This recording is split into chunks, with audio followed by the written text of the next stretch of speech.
प्रिय दोस्तों, मैं अपने चैनल में आपका हार्दिक अभिनंदन करता हूं। कैलेंडर में तारीखें बदलती रहती हैं, लेकिन एक ऐसी तारीख भी आती है जो कैलेंडर को ही बदल देती है। चाहे आप कितनी भी मेहनत करें, लेकिन समय सबको बदल देता है। आज का यह ज्योतिष कार्यक्रम मीन राशि के लिए बहुत विशेष है। जनवरी 2024 में मीन राशि के लिए मासिक राशिफल। इस महीने आपके लिए कैसा रहेगा, यह जानने के लिए मैं आपको बताऊंगा कि जनवरी 2024 में आपका स्वास्थ्य, शिक्षा, प्रेम, वैवाहिक जीवन, भाग्य, करियर और व्यवसाय कैसे रहेंगे। इस महीने नवग्रह आपको क्या फल दे पाएंगे, यह भी हम जानेंगे। अंत में मैं आपको बताऊंगा कि इस महीने में आपको क्या उपाय करने चाहिए। आइए हम शुरुआत करते हैं। 2 जनवरी 2024 को जब यह महीना शुरू होगा, तब मीन राशि पर नवग्रह इस प्रकार प्रभाव डालेंगे। पहले भाव में राहु, 7वें भाव में केतु में विराजमान रहेंगे। आपके कुंडली में देवगुरु बृहस्पति 12वें भाव में स्थित हैं। शनि देव आपके 10वें भाव में हैं। सूर्य के साथ मंगल 9वें भाव में विराजमान हैं और शुक्र के साथ बुध भी मौजूद हैं। अब मैं आपको बताता हूं कि आपका स्वास्थ्य कैसा रहेगा। सबसे पहले हम आपकी राशि को देखेंगे, क्योंकि राशि के स्वामी ही हमारे इम्यून सिस्टम को नियंत्रित करते हैं। आपके लग्न में गुरु 2वें भाव में स्थित हैं, जो एक बहुत ही अच्छी बात है। मुझे आपको यह भी बताते हुए प्रसन्नता हो रही है कि 31 दिसंबर को गुरु वक्री से मार्गी में प्रवेश कर रहे हैं।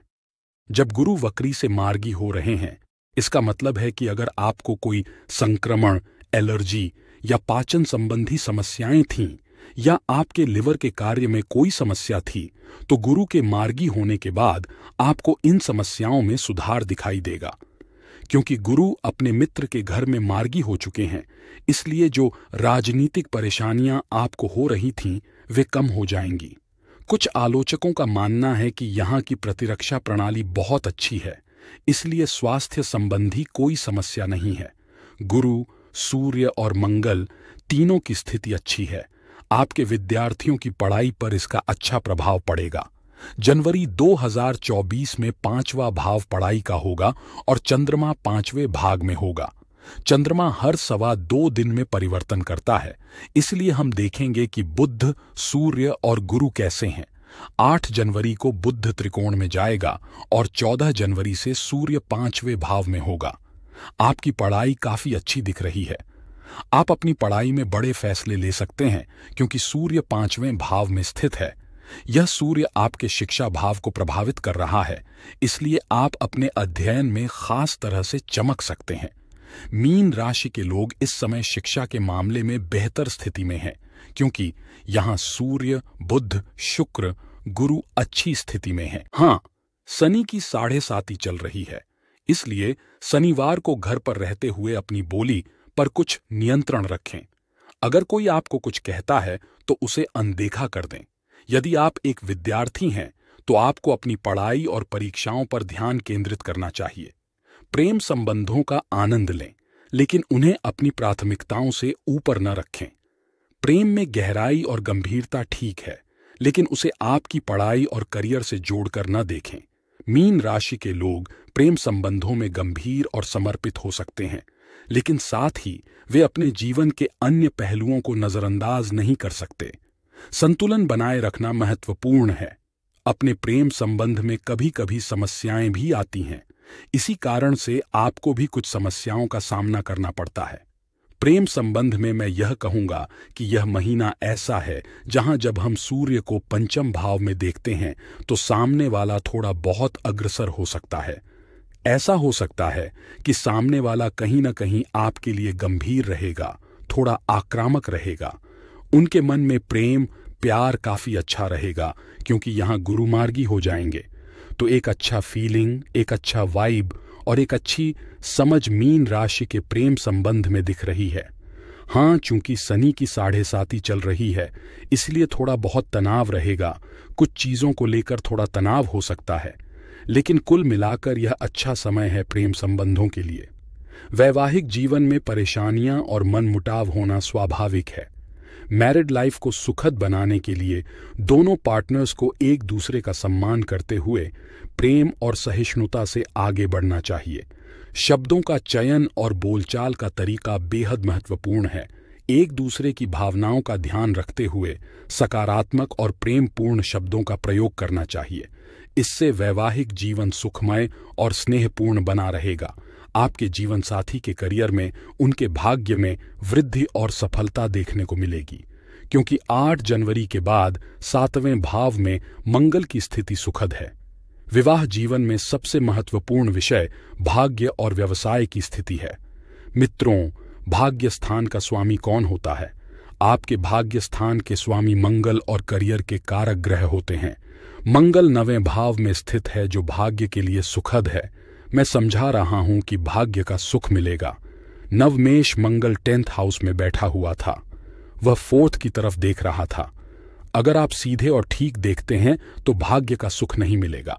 भाग्य आपके साथ रहेगा। भाग्य के बारे में मुझे कोई शिकायत नहीं दिख रही। आपकी कुंडली से पता चलता है कि अगर आपका प्रश्न है कि क्या जनवरी महीने में मैं कोई बड़ा काम कर सकता हूं, क्या मैं किसी भागीदारी के लिए भागीदार ढूंढ सकता हूं? बिल्कुल अच्छा रहेगा। क्या मैं शेयर बाजार में कुछ खरीद सकता हूं? अच्छा रहेगा। बिल्डर्स, प्रॉपर्टी और कंस्ट्रक्शन से जुड़े काम आपके लिए सर्वश्रेष्ठ रहेंगे, क्योंकि मंगल की स्थिति अच्छी है। लेकिन मंगल के प्रभाव से आप में थोड़ा गुस्सा रह सकता है और प्रशंसा पाने की उम्मीद कम रहेगी। आपका ध्यान कैरियर पर रहना चाहिए। गुरु आपके 10वें भाव में बैठे हैं, जो कैरियर से जुड़ा हुआ है। गुरु का दूसरा भाव से योग आपके कार्यक्षेत्र को प्रभावित करेगा। इसीलिए कार्यक्षेत्र में संचार और व्यापार से जुड़े काम अच्छे रहेंगे। अपने स्मार्ट वर्क और अच्छी कम्युनिकेशन स्किल्स से आप अपना काम बेहतर तरीके से पूरा कर पाएंगे। आप थोड़ा सोच सकते हैं कि जो काम आपको कम्युनिकेशन में मदद करता है वो आपके लिए सबसे उपयुक्त होगा। चाहे वो आचार हो, मार्केटिंग हो, फील्ड वर्क हो या फिर टीचिंग। जो भी कम्युनिकेशन से जुड़ा हुआ काम आप करेंगे वो आपके लिए फायदेमंद साबित होगा। इससे आपकी आमदनी भी बढ़ सकती है और प्रमोशन की भी संभावना बन सकती है। आप इस बारे में थोड़ा और विचार कर सकते हैं। आपका काम दूसरों को आकर्षित कर सकता है। मुझे यहां पर ऐसा लग रहा है। गुरु के द्वारा दिए गए सुझावों को ध्यान में रखते हुए हमें अपनी बातों पर विचार करके बोलना चाहिए। हालांकि मंगल भी लगन को देख रहे हैं, इसलिए हमें थोड़ा सतर्क रहना चाहिए और पेशेंस को नीचे नहीं गिराना चाहिए। इस पर ध्यान देना चाहिए। बाकी सब ठीक है। मुझे लगता है आपका करियर अच्छा चल रहा है। आपके पास कोई समस्या नहीं है। जिनके पास नौकरी नहीं है उनके लिए सूर्य और 10th हाउस में अच्छी संभावनाएं हैं। इस महीने 80% प्रयास कीजिए, नौकरी मिल सकती है। व्यवसाय की बात करूं तो मीन राशि के लोगों के लिए यह महीना बहुत अच्छा है, क्योंकि 7वां भाव भी अच्छी स्थिति में है। दैनिक आय भी अच्छी रहेगी। आपका व्यापार भी अच्छा रहेगा। लेकिन यदि आपकी कुंडली में शनि खराब है तो थोड़ी समस्याएं आ सकती हैं। आपकी कुंडली में बाकी ग्रह अच्छे हैं, इसलिए आपको चिंता की जरूरत नहीं है। मैं आपको कुछ उपाय सुझाता हूं। प्रतिदिन सुबह गुरु का बीज मंत्र 108 बार जप करें। यदि शनि कमजोर है तो शनि का बीज मंत्र भी जप करें। सूर्यास्त के बाद रोज हनुमान चालीसा का पाठ करें। मेरा मानना है कि ये उपाय आपकी सहायता करेंगे। आशा करता हूं मेरी बात स्पष्ट है। इस वीडियो को पसंद और शेयर करना न भूलें। धन्यवाद।